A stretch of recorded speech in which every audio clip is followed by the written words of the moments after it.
दोस्तों स्वागत है आप सब लोगों का इस चैनल के एक और नए वीडियो में। इस वीडियो की शुरुआत में एक बार फिर से आप लोगों से अपील करना चाहूंगा कि अगर आपने इस चैनल को अभी तक सब्सक्राइब नहीं करा है तो इस चैनल को सब्सक्राइब जरूर कर ले, साथ ही उस बेल आइकन को जरूर दबाएं जिससे कि मेरी हर लेटेस्ट वीडियो आप तक पहुंच पाए बिना किसी देरी के।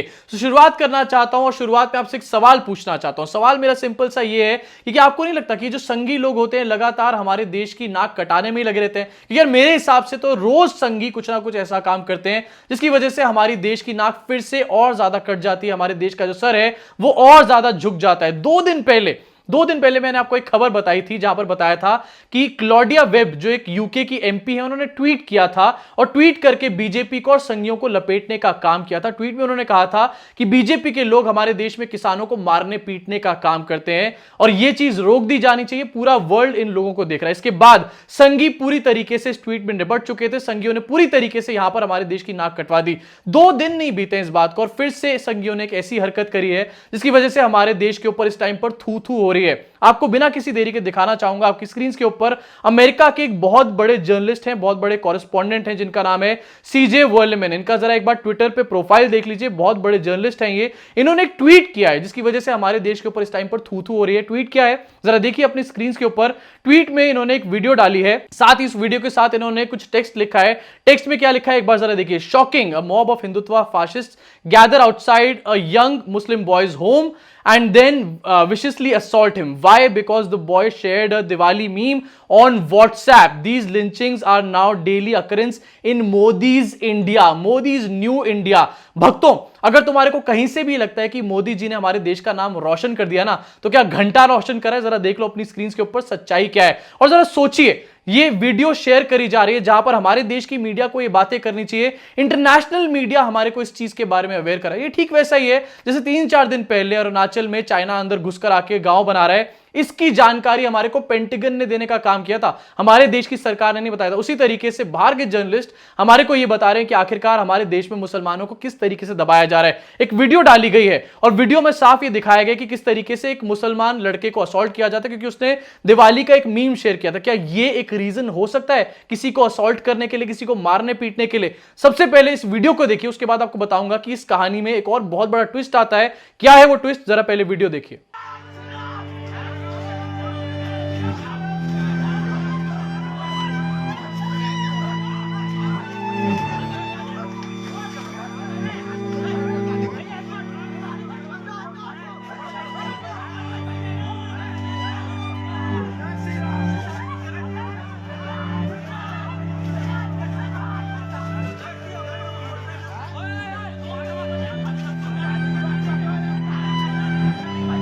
तो देखा आपने आखिरकार किस तरीके से वही सेम सेट पैटर्न जय श्री राम के नारे लगा करके एक मुसलमान को पीटने का काम और दिवाली के ऊपर प्रोपेगेंडा चलाने का काम। लेकिन यहां पर सिर्फ एक मुस्लिम युवक को नहीं पीटा गया, साथ में महिलाओं को भी पीटा गया, उनके ऊपर अटैक किया गया, जो कि अपने आप में एक बहुत बड़ी शर्मिंदगी वाली बात है। सोचिए ऐसी चीजें पूरे वर्ल्ड के लोग हमारे बारे में देख रहे हैं और हमारे बारे में क्या सोच रहे होंगे उसके बाद ये आप खुद समझ सकते हैं। इससे मैं पूछना चाहता हूं मोदी जी से, अमित शाह से, कि आखिरकार क्यों वो ऐसी चीजें हमारे देश में रोकने में नाकामयाब होते जा रहे हैं? क्यों वो हमारे देश को बार बार कटघरे में खड़ा करवाने का काम कर रहे हैं? अब बड़ा ट्विस्ट आपको दिखाना चाहता हूं। सीजे वर्लेमैन ने जो ट्वीट करा उसको रिट्वीट करने का काम किया किसने? मार्टिना नवराटिलोवा ने। ये वही मार्टिना नवराटिलोवा है जिन्होंने लगभग 1 महीने पहले एक और ट्वीट किया था जब अमित शाह ने नरेंद्र मोदी को कहा था कि बहुत ज्यादा डेमोक्रेटिक है नरेंद्र मोदी। इस चीज को एक जोक बोलने का काम किया था मार्टिना नवराटिलोवा ने और भक्त जो है इनके ऊपर भी टूट करके पड़ चुके थे, इनको भी गालियां देना शुरू कर चुके थे। मार्टिना नवराटिलोवा जो है ये अमेरिका की एक बहुत बड़ी टेनिस प्लेयर है, बहुत इन्फ्लुएंशियल पर्सन है।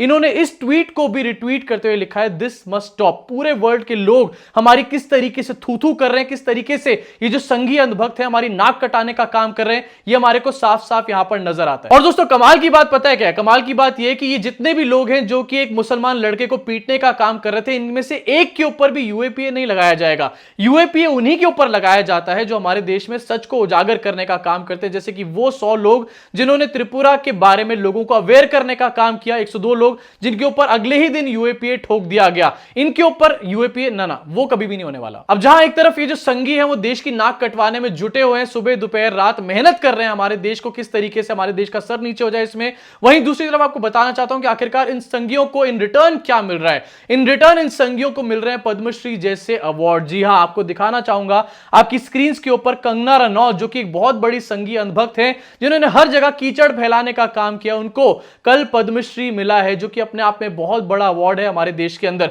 आपको बता देना चाहता हूं, सबसे पहले एक वीडियो दिखाऊंगा कंगना की, उससे पहले आपको बता देता हूं कि जो पद्मश्री है ये हमारे देश में सर्वोच्च नागरिक को दिया जाता है। कंगना रनौत कौन से एंगल से सर्वोच्च नागरिक है, जरा आप मुझे बताइए कमेंट सेक्शन में। अब इस वीडियो को देखिए, उसके बाद मैं आपको बताऊंगा कि आखिरकार इस सर्वोच्च नागरिक ने ऐसा कौन सा महान काम किया था जिसकी वजह से इसको पद्मश्री अवार्ड दिया जा रहा है। दोस्तों, एक कलाकार के नाते मुझे बहुत ज्यादा सम्मान, प्यार, एक्नॉलेजमेंट, पुरस्कार बहुत मिले हैं, लेकिन आज पहली बार लाइफ में मुझे एक नागरिक होने के नाते, एक आदर्श नागरिक होने के नाते पुरस्कार मिला है, पद्मश्री, इस देश से, इस गवर्नमेंट से, और मैं आभारी हूँ।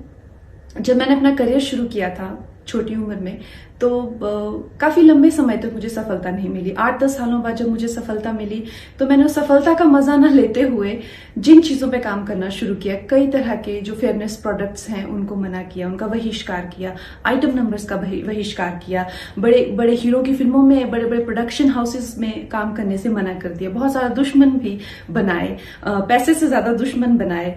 और फिर जब और ज्यादा जागरूकता आई देश को लेके, तो देश को तोड़ने वाली शक्तियां, फिर चाहे वो जिहादी हो या खालिस्तानी हो या दुश्मन देश हो, उनके खिलाफ आवाज उठाई। और न जाने कितने केसेस अभी भी मुझ पर हैं। और अक्सर लोग मुझे पूछते हैं कि क्या मिलता है ये सब करके, क्यों करती हो, क्यों ये सब करती रहती हो, तुम्हारा काम नहीं है। तो उन लोगों का आज मुझे ये जवाब मिला है कि ये पद्मश्री के रूप पे जो मुझे सम्मान मिला है, ये बहुत लोगों के मुंह बंद करेगा। तो बहुत दिल से मैं इस देश का धन्यवाद करती हूँ। जय हिंद।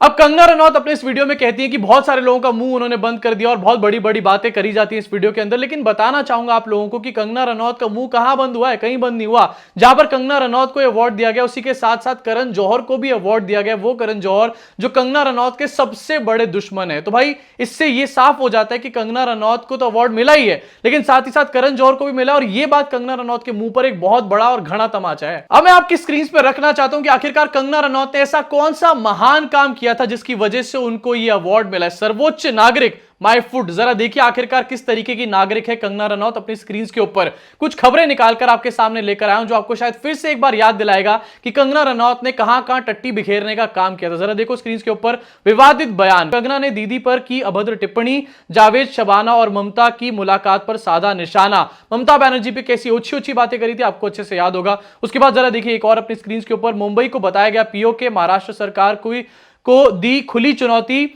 एक साल में कंगना रनौत ने दिए विवादित बयान। बहुत सारे विवादित बयान जिसकी पूरी लिस्ट है। एक और देखिए अपनी स्क्रीन के ऊपर, विवादित ट्वीट्स के बाद कंगना रनौत पर ट्विटर का बड़ा एक्शन, आपत्तिजनक बयान को किया डिलीट। उसके बाद ट्विटर से इनका अकाउंट भी पूरा डिलीट कर दिया गया। और सोचिए जरा, हमारे देश की सरकार ऐसे लोगों को पद्मश्री दे रही है जिनके ट्विटर अकाउंट तक डिलीट कर दिए जाते हैं। आगे जरा देखिए अपनी स्क्रीन के ऊपर, बंगाल चुनाव के नतीजों पर झल्लाई कंगना रनौत, बोली बांग्लादेशियों ने ममता बनर्जी को जिताने का काम किया। आगे देखिए एक और अपनी स्क्रीन के ऊपर, कंगना रनौत ने आमिर खान के तलाक के बहाने पूछा, मुस्लिम से शादी करने के लिए ही धर्म क्यों बदलें। आगे एक और देखिए अपनी स्क्रीन के ऊपर, कंगना रनौत ने फिलिस्तीन पर इजरायली हमले को ठहराया सही, लोग बोले इस्लामोफोबिक। उसके आगे एक और देखिए अपनी स्क्रीन के ऊपर, कंगना रनौत ने भारत बंद का किया विरोध, ट्विटर पर लिखा, चलो देशभक्त देश का एक टुकड़ा मांगते हैं। उसके आगे एक और देखिए सबसे बड़ी चीज जो कंगना रनौत ने बोली थी, कंगना रनौत ने किसानों के प्रदर्शन को समर्थन करने वाले लोगों को कहा आतंकवादी,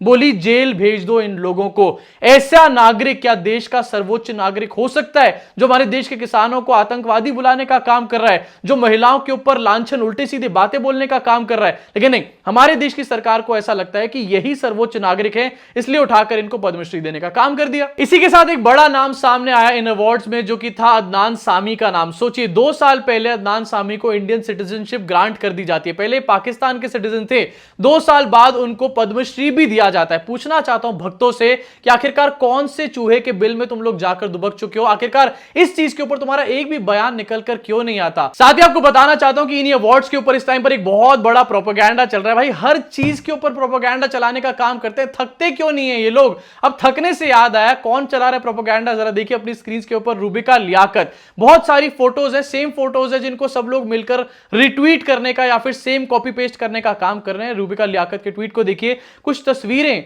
आपकी रूह खुश कर देती हैं। ये वैसी ही तस्वीरें हैं, मोदी जी की तस्वीरें हैं ना। आखिरकार अब वो जमाने नहीं है जब व्यक्तिगत पसंद पर सम्मान दिए जाते थे। हिंदुस्तान को जिन्होंने सम्मान दिलाया, पुरस्कार उनके संग आया। इनके हाथों में पद्मश्री देखकर दिल कह उठा है पद्मश्री नहीं श्री श्री पद्मश्री। क्या बोलूं मैं इसके बारे में भाई। इसी ट्वीट को कॉपी पेस्ट करके बहुत सारे संगियों ने ट्वीट करने का काम किया। वो गोदी मीडिया के लोग जो कि अपने आप को मीडिया के कहते हैं, उन्होंने बीजेपी आईटी सेल बन के दिखाने का पूरा काम किया और सेम चीज को रिट्वीट करने का काम किया गया है। अमीश देवगन ने भी सेम फोटोज ट्वीट करी है, सेम बात लिखी है और यह बताया गया है, इन शॉर्ट ये बताने की कोशिश करी गई, देखो भाई नरेंद्र मोदी के टाइम में किस तरीके से आम आदमी को पद्मश्री दिया जा रहा है। पहले की सरकारें किस तरीके से अपने चुनिंदा लोगों को पद्मश्री देने का काम करती थी। दोस्तों, एक तरफ हमारे देश में आदिवासियों को, दलितों को दबाया और कुचला जाता है और साथ ही दूसरी तरफ मुसलमानों के साथ क्या बर्ताव होता है ये आपको दिखा दिया मैंने वीडियो की शुरुआत में। वहीं दूसरी तरफ नरेंद्र मोदी पद्मश्री के नाम पर ऐसी दिखावेबाजी करते हैं। जरा आप लोग कमेंट सेक्शन में कमेंट करके बताइए कि आखिरकार इस सब का फायदा ही क्या है। अभी के लिए दोस्तों इस वीडियो में इतना ही। आपके सामने रखना चाहता था कुछ जानकारियां। सबसे पहली बात, किस तरीके से हमारा नाम जो है पूरे वर्ल्ड में वो नीचे गिराने का काम कर रहे हैं संघी मिलकर के। दूसरी तरफ किस तरीके से पद्मश्री के नाम पर एक ड्रामा किया जा रहा है। साथ ही साथ कैसे लोगों को पद्मश्री दिया जा रहा है जो कि एक घंटा अवार्ड के काबिल भी नहीं है, गोबर अवार्ड के काबिल भी नहीं है। ये सब जानकारियां निकालकर आपके सामने रखना चाहता था। अगर आपको ये वीडियो पसंद आई हो तो नीचे दिए लाइक के बटन को, सब्सक्राइब के बटन को, बेल आइकन को जरूर दबाएं। अगर और ज्यादा मेरा काम पसंद आ रहा हो तो नीचे एक सुपर थैंक्स का बटन है, उसको दबाकर जाइएगा। और अगर आप इस चैनल को और ज्यादा मजबूत बनाना चाहते हैं तो नीचे एक ज्वाइन का बटन है, अगर नहीं मिलेगा तो डिस्क्रिप्शन में ज्वाइन का लिंक है। उन दोनों में से किसी एक पर भी क्लिक करके आप इस चैनल को मजबूती दे सकते हैं। अभी के लिए सिर्फ इतना ही। मुलाकात होगी आप सब लोगों से अगली वीडियो में।